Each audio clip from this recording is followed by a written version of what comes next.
Johar decision news Gujarati પર આપની સાથે હું ડૉક્ટર અવિનાશ।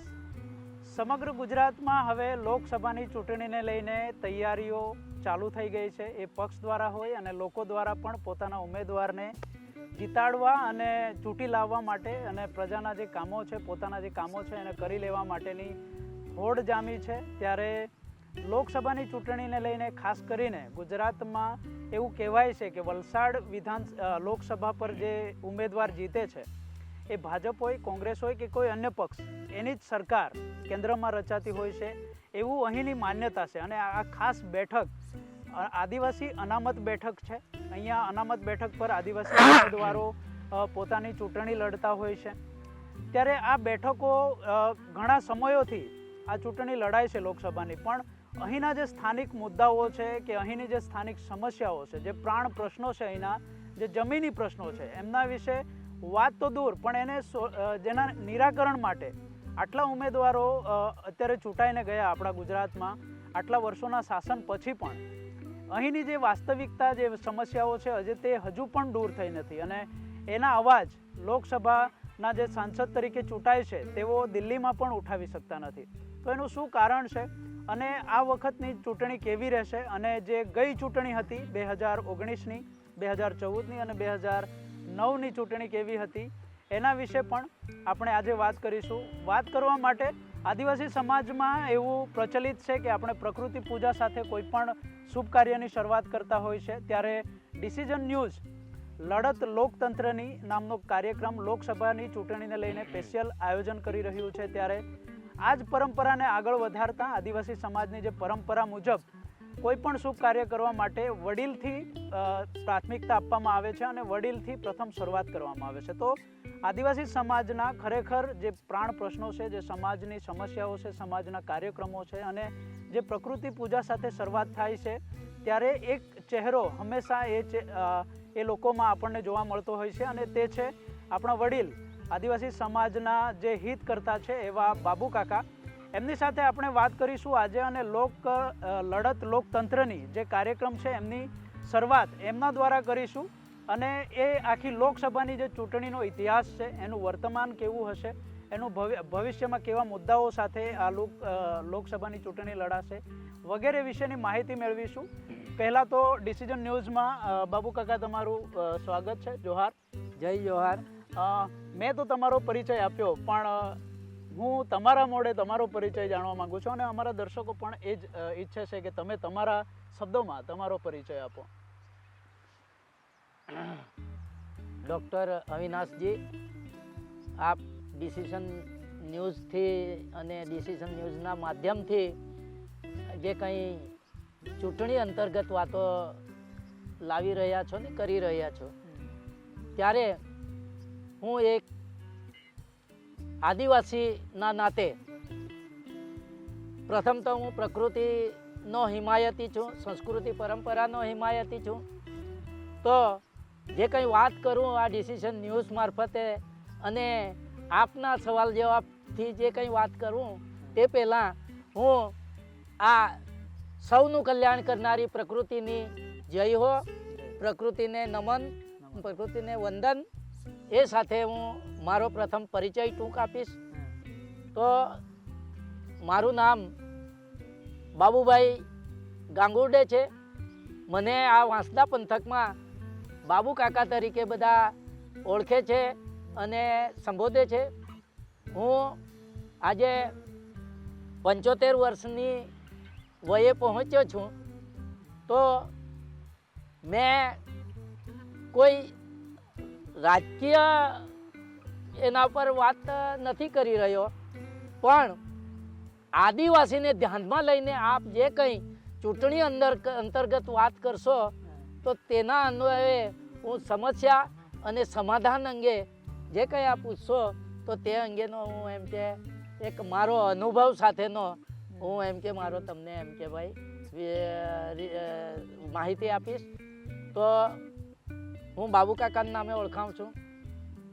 હું 80-81થી સરકારી ખુરશી ઉપર હતો, તે પણ જુનાગઢ જેવા વિસ્તારમાં, અને 11 થી 12 વર્ષ મેં ત્યાં સેવા આપી અને આદિવાસી સમાજ ને સંગઠન નો હું ત્યાંનો પાયોનર છું. આજે ત્યાં આદિવાસી સમાજ ભવન નિર્માણ થયા છે, બરાબર. અને એ જ રીતે ત્યાર પછી અહીંયા પણ વાંસદા ખાતે પણ સમાજ ભવનના પાયામાં મારો રોલ છે. આજે હું ત્યાંનો પ્રમુખ પણ છું કુકણા સમાજનો.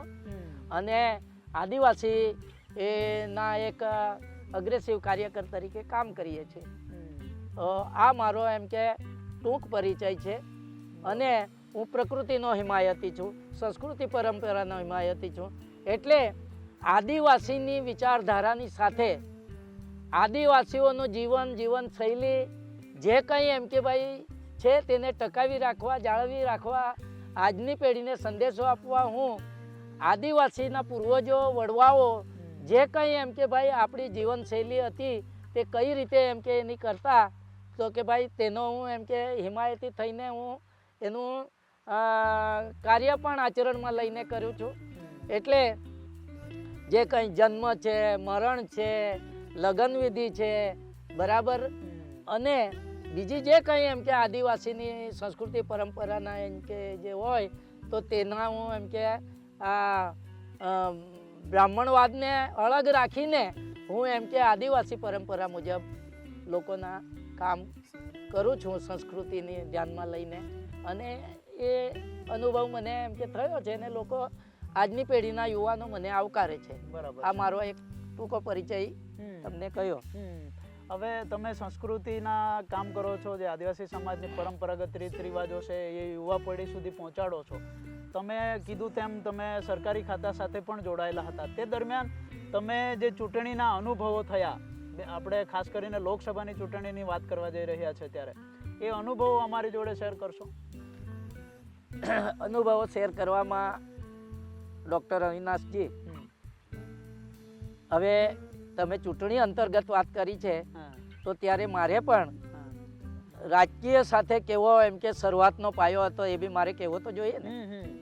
તો હું આમ તો ઘણા એમ કે તે વખતના 80-81 થી શરૂઆત કરેલી ત્યારની વાત છે અમે.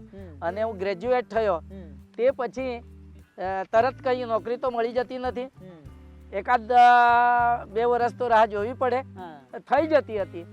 તો તે પહેલાં હું એમ કે ભાઈ શું છે નાના મોટા નેતાઓ જોડે સંપર્કમાં થયો હતો, બરાબર. હું બેરામંગન સ્કૂલમાં હતો મહેશ કોઠારીની, ત્યાં સેવા જ આપતો હતો ને ભણતો હતો.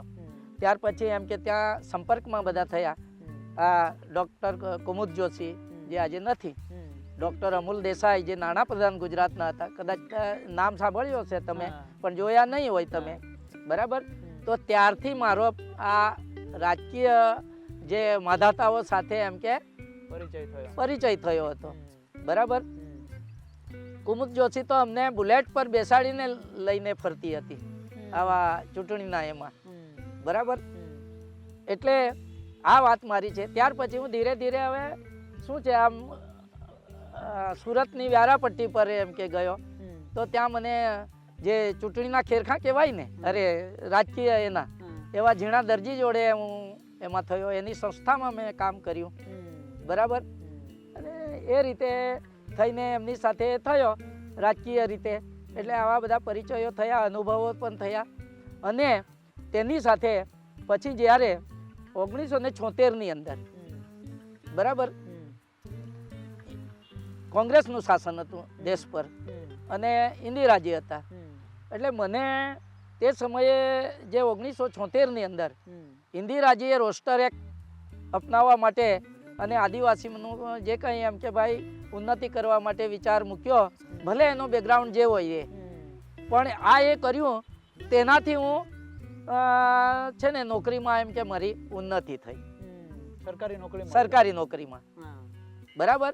એટલે હું બેઝિકલી ત્યારથી હું પાર્ટીનો સંદેશ નથી આપતો, પણ ઇન્દિરાજી જે છે એનો એમ કે સંદેશ આપું છું કે મારો જો એમ કે જો કંઈ ઉન્નતિ થયો હોય, ઉદ્ધાર થયો હોય, મને જો ઉજળો થવાનો જે મળ્યો માર્ગ કે મોકો, બરાબર, તો એક ડ્યુ ટુ સ્વર્ગસ્થ ઇન્દિરાજીના કારણે હું, એટલે હું એ જ રીતે ઇન્દિરાજીને પરિપક્ષમાં લઈને કોંગ્રેસના વિચારધારા તો નહીં કહી શકાય, પણ કોંગ્રેસ જે છે એનું એ ડીએનએ આદિવાસી સાથે 50% છે એવું હું પોતે માનું છું, ભલે જે હોય તે એમ.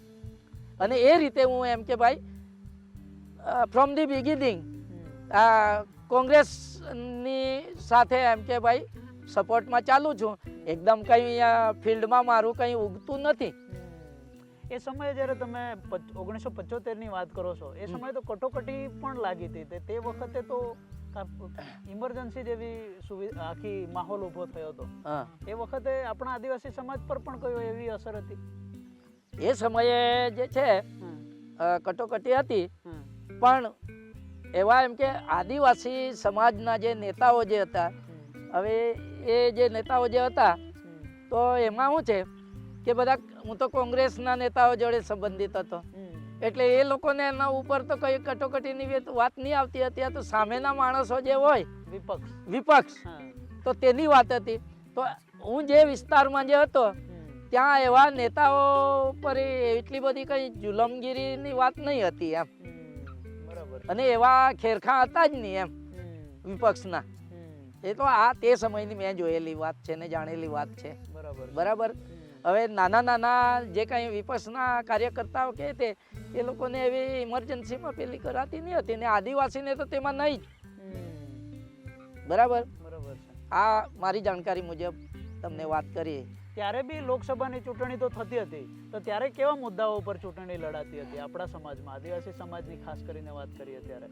હવે ત્યારે જ્યારે એમ કે એ સમય હતો 75-76 નો સમય, આ તે બધો, તો ત્યારે મોટે ભાગે શું છે કે એક જ પાર્ટી કોંગ્રેસ એની એના પર એ હતી. અને મુદ્દાઓ જે છે તો તે સમયે એટલા બધા કંઈ આદિવાસીના મુદ્દાઓ ને કોઈ ધ્યાનમાં લઈને આગળ નહીં ચાલતા હતા. પણ શરૂઆત ત્યારે જે હતી તો એક ઝીણા દરજી દેવાએ આદિવાસી સમાજના નેતાઓ ઉભરે એ માટેની એમ કે કોશિશ અને પ્રયાસ કરેલા. અને તેમાં જે કંઈ બધા નેતાઓ થયા, અમરસિંહભાઈ જેવા, જે આજે નથી, મુખ્યમંત્રી સુધી પહોંચાડ્યા. અને એ રીતે આદિવાસીનો ઉદ્ધાર કે ભાઈ આ વિચારધારાથી થતો હોય છે એવું લાગીને બધા આદિવાસીઓ એમ કે એ તરફ જતા હતા. બરાબર છે. અમરસિંહ ચૌધરી જે આદિવાસી પ્રથમ મુખ્યમંત્રી હતા, એમના શાસન બી તમને જોયા હશે. એમના શાસન દરમિયાન એમ કે ઘણા આદિવાસીઓ સરકારી નોકરીઓ પર ચડ્યા હતા. આ વાતને કેટલું સત્ય માનો છો તમે? સત્ય તો માનવાની મેં પહેલા જ વાત કરી કે આજે હું જે કંઈ છું, ઉજળો છું, અને તમે પણ મારો ઇન્ટરવ્યુ લેવ છો તે ડ્યુ ટુ ઇન્દિરાજી. બરાબર. એટલે અમરસિંહભાઈની જે વાત છે, તો અમરસિંહભાઈ જોડે હું કહ્યું તેમજ ઝીણા દરજી સાથે હતો. ઝીણા દરજીનો અમરસિંહભાઈ જે છે ને, અમરસિંહ બી ચૌધરી, જે આજે નથી, તો એ એના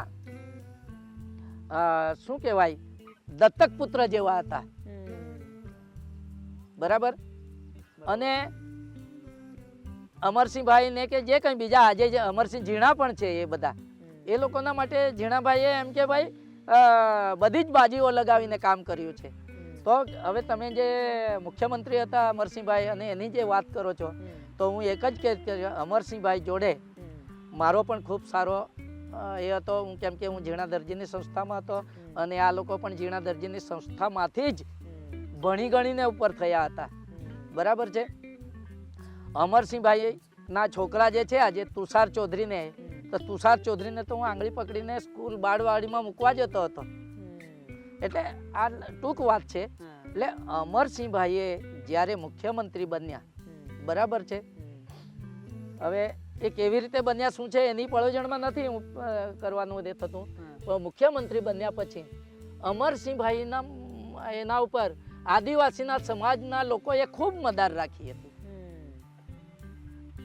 અને ભલે જે કંઈ હશે, પણ એમને એક મુખ્યમંત્રીના પદ ઉપર રહીને, ખુરશી પર રહીને આદિવાસીની જે મદાર હતી ને તેને એમ કે ભાઈ એમણે ઉજાગર કરી કેવી રીતે ઉજાગર કરી? તો તેનો દાખલો એક હું પોતે જ છું. અમરસિંહભાઈએ સેલટેક્સમાં મને લગાવ્યો હોય તો અમરસિંહભાઈ, અને તેતા થકી હું ક્લાસ 1 બન્યો. બરાબર છે. બરાબર. આ તો એક મારું ઉદાહરણ આપ્યું. હા. એવા એમ કે ઘણા આદિવાસી વિભાગના જે કંઈ એમ કે આદિવાસીઓ છે, ચૌધરી, ગામિત કે જે કંઈ દરેક સમાજના એમ કે ભાઈ ગામિત, મહાલા કે આ તે બધા, તો તે સમયે જે કંઈ બધી એમ કે ભરતી સ્ટેટ ગવર્મેન્ટની થતી હતી, બરાબર, અને સરકારીનું નિયંત્રણ હતું. હવે આજના જેવું એમ કે ભાઈ પેલું શું કહેવાય એને કોન્ટ્રાક્ટ પદ્ધતિ નહોતી કે પેલું ખાનગીકરણ ન હતું, બરાબર. તો એ રીતે થઈને ત્યાં આગળ એમ કે ભાઈ ગાંધીનગરમાં પણ અને દરેક જિલ્લામાં પણ તાલુકા કક્ષાએ પણ આદિવાસીના ચૌધરી, ગામિત, વસાવા, ધોળિયા, કુકણા, મહાલા, ગરાસિયા જેવાના બોર્ડ લટકતા હતા અધિકારીના એના ઉપર, સચિવાલયમાં અને અર્બન ક્ષેત્રોમાં પણ, તાલુકા જિલ્લામાં પણ. એમ આ મારો ત્યારનો એમ કે એ છે, બરાબર. ભલે હું જુનાગઢમાં એમ કે હતો 89-90 સુધી, તો ત્યાં આદિવાસીનું એક જ બોર્ડ હતું જુનાગઢમાં, બરાબર છે. હવે જુનાગઢની તો હું તકલીફો હશે તે તો અત્યારે વર્ણવી નથી શકતો, પણ તેના કારણે જ ત્યાં મેં સંગઠન શક્તિ કેળવી હતી, અને તેનાથી જ એમ કે ભાઈ આદિવાસી સમાજનું પછી નિર્માણ થયું છે ત્યાં, બરાબર. એટલે અમરસિંહભાઈ વખતે ઘણા જે કંઈ એમ કે બધા જે હતા આદિવાસી સમાજના, એ બધા ગાંધીનગરમાં પણ હતા. હવે એ સમયનો જે આખો જે ફાલ જે છે ને, એ તો આજે રહ્યો નથી, બહુ ઓછા હશે મારા જેવા કદાચ, બરાબર છે. એટલે આ રીતે અમરસિંહભાઈએ એમ કે નાના પટાવાળાથી માંડીને ક્લાસ 3 કર્મચારી કે અધિકારી સુધીનો આમાં એમ કે ભાઈ રોજગારીના માટે અને એમ કે ભાઈ ઉપર લાવવા માટેનો ઇન્દિરાજીનો જે વિચાર હતો, બરાબર, ભલે એમ કે કોંગ્રેસ પાર્ટીની સાથે વિચાર મૂકીને કર્યો હશે આદિવાસીના માટે, પણ આદિવાસીનો ઉપયોગ કરીને આદિવાસીને ઉપયોગી થાય એવું કામ કર્યું. કેમ કે બેંકોનું રાષ્ટ્રીયકરણ કર્યું, બરાબર. મોટા માધાતાઓ મોરારજીભાઈ દેસાઈ જેવાને એમ કે ઉથાપીને એમણે એમ કે ભાઈ રાષ્ટ્રીયકરણ કરીને આદિવાસીના પગલાં ત્યાં પાડી દીધા. અને નહીં તો આદિવાસીને કોણ ત્યાં બેંક ખાતા કરતું હતું કે પગ મૂકતો હતો તે સમયે, બરાબર છે. એટલે બેંકમાં જતા જ નહીં હતા, બેંકમાં જતા નહીં એટલે જવાનો કોઈ અહેસાસ જ નહીં રહેતો એમ. એટલે આ પરિસ્થિતિમાં બેંકના પગથિયાં ચડ્યા, એને આર્થિક ઉપાર્જન થાય એના માટેના આ બધા કર્યા, એ આ ડ્યુ ટુ ઇન્દિરાજી. અને તેમાં અમરસિંહભાઈને બધા આવે છે એમ, કેમ કે આચરણ કરવાનું તો ત્યાંથી થાય ને, ગુજરાત સ્ટેટ લેવલ પર કે જિલ્લા કે આ તે બધું, બરાબર. અને તેની સાથે ઝીણાભાઈ દરજી જેવા મિસ મુદ્દાના કાર્યકારી અધ્યક્ષ હતા, એ એઝ ગુડ એઝ CM, એમની સાથે પણ કામ કર્યું છે, બરાબર છે. એ સમયે દક્ષિણ ગુજરાતમાં ભાજપનો કે JDU નો પાયો ક્યારે નખાયો, તમને કોઈ યાદ ખરું કે? એ સમયે ભાજપ JDU ની તો વાત નહીં આવે, પણ એ સમયે જનસંઘની વાત હતી, અને એમાં હું ત્યારે તો કોલેજ કાળના એમાં હતો. એટલે હવે અમુક જે કંઈ વાસદા વિભાગના સ્ટુડન્ટ હતા બધા, બરાબર, તેમાં કેટલાક સ્ટુડન્ટ બધા રાજકીય રીતે બી ચાલતા હતા, એ બધા કેટલાક બધા જનસંઘમાં હતા અને કેટલાક એમ કે કોંગ્રેસમાં પણ હતા. પણ આપણે પછી આ રીતે એના થઈને અમુક કોંગ્રેસી જે સ્ટુડન્ટો હતા જરા અગ્રેસિવ લઈને ચાલતા, બરાબર, એની સાથે થતા તો જનસંઘના શરૂઆત એમ કે ત્યાં લગભગ 75ના ગાળાથી થયેલી એમ, પણ એનું કોઈ એ નહીં હતું. ઠીક છે, વાંસદા ટાઉન પૂરતું ચાલતું, બરાબર. બરાબર છે. ત્યારના જે નેતાઓ હતા આપણા આદિવાસી સમાજના ને અત્યારના જે આપણા આદિવાસી સમાજના નેતાઓ છે, શું ફરક લાગે છે બંને નેતાઓમાં? હવે ફરકમાં તો એવું છે ડૉક્ટર અવિનાશજી, આજે આ 75 કે 80ના દાયકાની જે વાત કરું તો નહીં તો એ 40 વર્ષો જેવા એમ કે થઈ જાય છે. હવે તે સમયના નેતાઓ જે કંઈ યુવાન નેતાઓ કે ઘડાયેલા નેતાઓ જે હતા, એ લોકોની એમ કે આખી વિચારો જે છે હતા કે ભાઈ લોકો માટે અને તેમાં પણ પછાત કે ભાઈ શોષિત ગરીબ પીડિત અને બહેનો માટે એમ કે કરી છૂટવાની એમ કે કંઈક ધગસ હતી, બરાબર. એમાં એમ કે ભાઈ પેલા રાજકીય કે વોટ બેંકનો આશ્રય લઈને નહીં કરતા હતા. પછી એમ કે ભાઈ કોંગ્રેસનો વિચારધારામાં ચાલતો હોય કે પછી બીજી વિચારધારામાં ચાલતો હોય તેનું પણ કામ થતું હતું. હવે તે સમયે શું છે કે ભાઈ જે કંઈ એમ કે ચાલનારા લોકો હતા, મેં ઉધર જાઉં કે ઉધર જાઉં એવી વાત આવતી જ નહીં હતી. આજે શું છે, ઇધર કા માલ ઉધર થઈ ગયો, બરાબર. અને તે સમયે પૈસાનું માધ્યમ જે છે એ રાજકારણમાં નહીં થતું હતું, પૈસાનું માધ્યમ નહીં થતું હતું. અને જે કંઈ એમ કે વોટિંગ થતું એમાં શું છે કે લોકોને એમ કે ખાવા પીવાનું એમ કે સુવિધા આપતા, બસ એનાથી લોકો એમ કે ભાઈ ખેંચાતા, અમુક જે નહીં ચાલતા હોય તેવા એ બાજુ ખેંચાતા, એમ આવી પરિસ્થિતિ હતી. આજે પરિસ્થિતિ એકદમ ઉલટી ગંગા થઈ ગઈ છે, બરાબર છે. આજે બધા જે કંઈ માનસ છે, યુવાનોનું માનસ પણ છે, એ શું છે કે લોભ લાલચ પર વધારે જતું રહે. હું ક્યારે આ રાજકીય એનાથી રાતોરાત એમ કે આમ બની જાઉં, માલામાલ થઈ જાઉં, આ બધી વસ્તુ થઈને બધા એમ કે શું છે લોકો કંઈ બધા કોન્ટ્રાક્ટરમાં પડી ગયા, નાના મોટા તે બધા, અને એ રીતે થઈને બધા રાજકીય સપોર્ટમાં બધા ચાલવા માંડ્યા.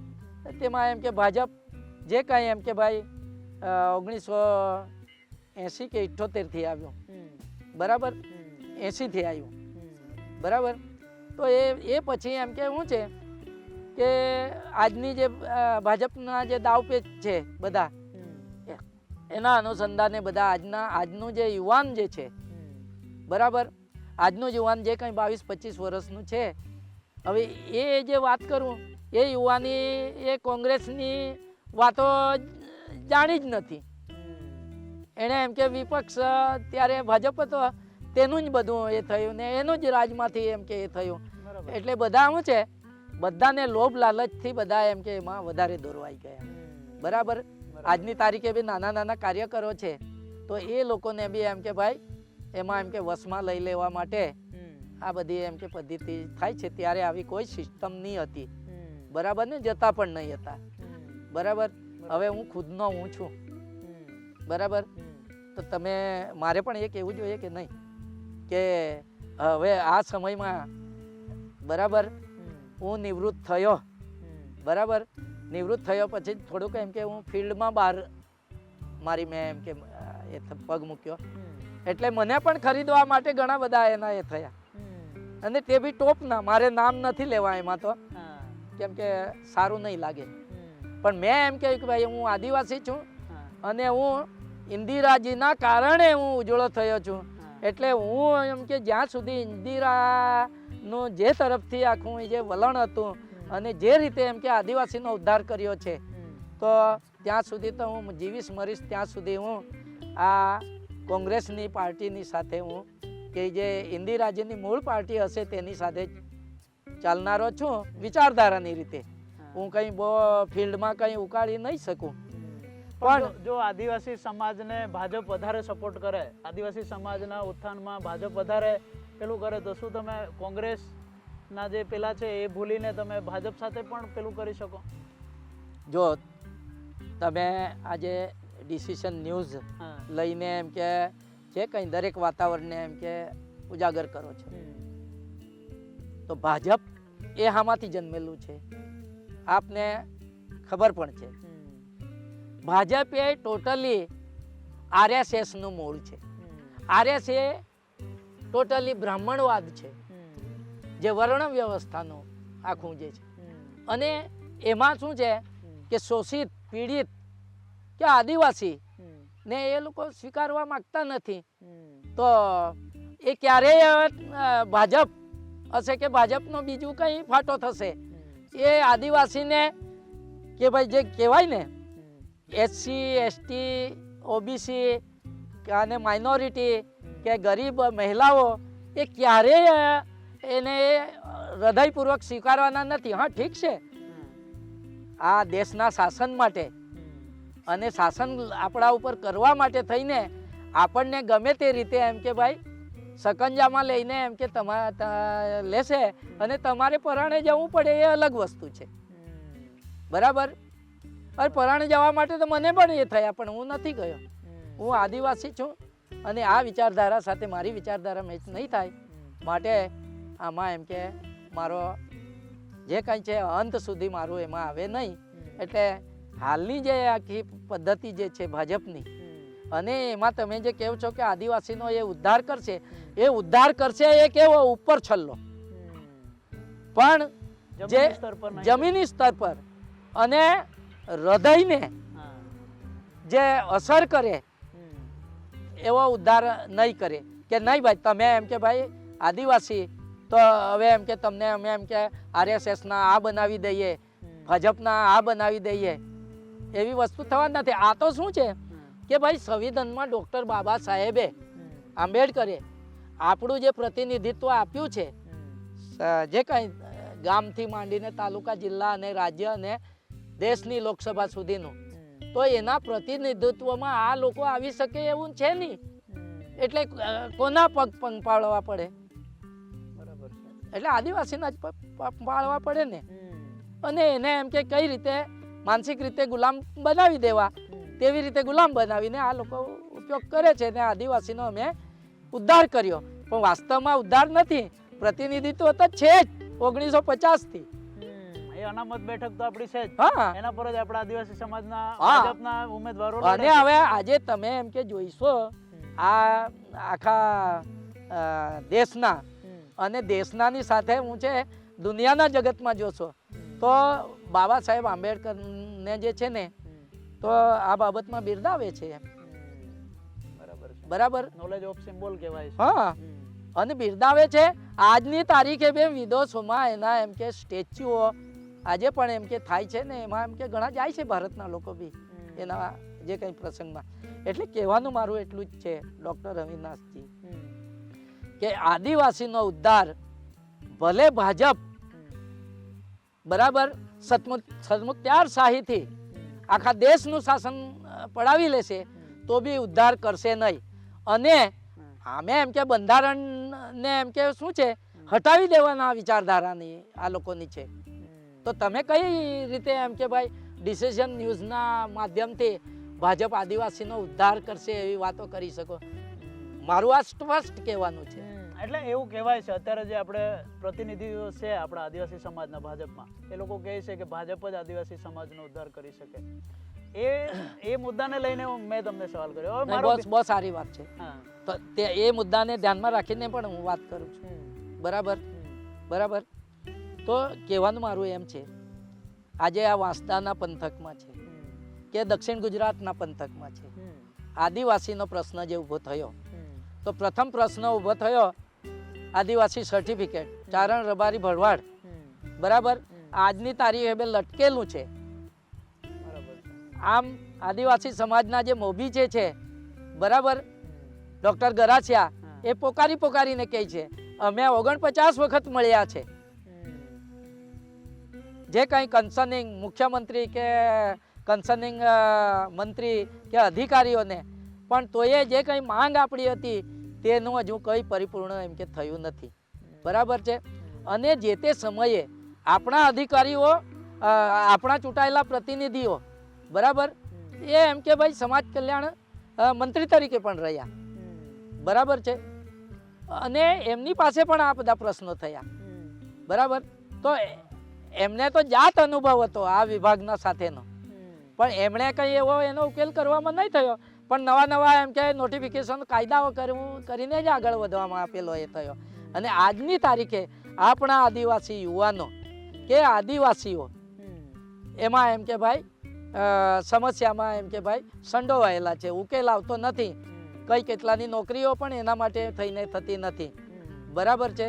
એના આ પુરાવા જોઈએ, તે પુરાવા જોઈએ. તમે આદિવાસી છો તો તેનું પ્રમાણ આપો. એટલે ડૉક્ટર બાબા સાહેબના આદર્શ પ્રમાણે પહેરવેશ તો ચેન્જ કર્યો છે. બરાબર છે. પણ ભાષા બોલી કે જે કંઈ સંસ્કૃતિની જે કંઈ પરંપરાની વાત છે તો તેમાં એમ કે આજની પેઢી એમ કે ભાઈ જાણતી નથી અને જાણવા માટેની બિલકુલ દરકાર પણ કરતી નથી.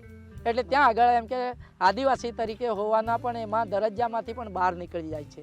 અને આદિવાસીનો દરજ્જો 342(1) આપ્યો છે આપણને દરેક જાતિને, બરાબર. ચૌધરી, ગામિત, કુકણા, ધોળિયા કે જે કંઈ છે, બરાબર, એને જે દરજ્જો આપ્યો છે એને જે 29 જાતિ જે હતી પાયામાં, હવે ધીરે ધીરે ઓછી થઈ ગઈ ને એમાં એમ કે બીજી જાતિ ઉમેરો કર્યો, સમુદાય. તો એને લીધે આપણને ખૂબ બરોબર નુકસાન થઈ રહ્યું છે. એ નુકસાનની લડતમાં જે શાસનની સામે વિપક્ષમાં હતા એવા યુવાનો એમ કે ભાઈ જોર લગાવીને આપણા યુવાનોને જાગૃત કરવાનું કામ કર્યું છે. સંમેલનો કર્યા, જાગૃતિ કરીએ, લડત કરી, બરાબર છે. પણ આટલા અત્યાચારો કે આટલા પ્રશ્નો આદિવાસી સમાજ પર છે, તેમ છતાં છેલ્લા 30 વર્ષથી આપણે અહીંયા ગુજરાતમાં અને ખાસ કરીને આદિવાસી પટ્ટાની વાત કરીએ તો એમાં ભાજપ પર તરફી જે અનામતના ઉમેદવાર ઊભા રહે છે, આપણા આદિવાસી સમાજના પ્રતિનિધિ કરે છે, એ લોકોને જ વોટ મળે છે. તો આપણો આદિવાસી સમાજ વોટિંગ નથી કરતો કે પછી એમને કેમ એ કેમ? ડિસિઝન ન્યૂઝના બીજા વિડીયો જોવા માટે ચેનલ સબસ્ક્રાઇબ કરો અને બેલ આઇકન બટન પર જઈ ક્લિક કરો.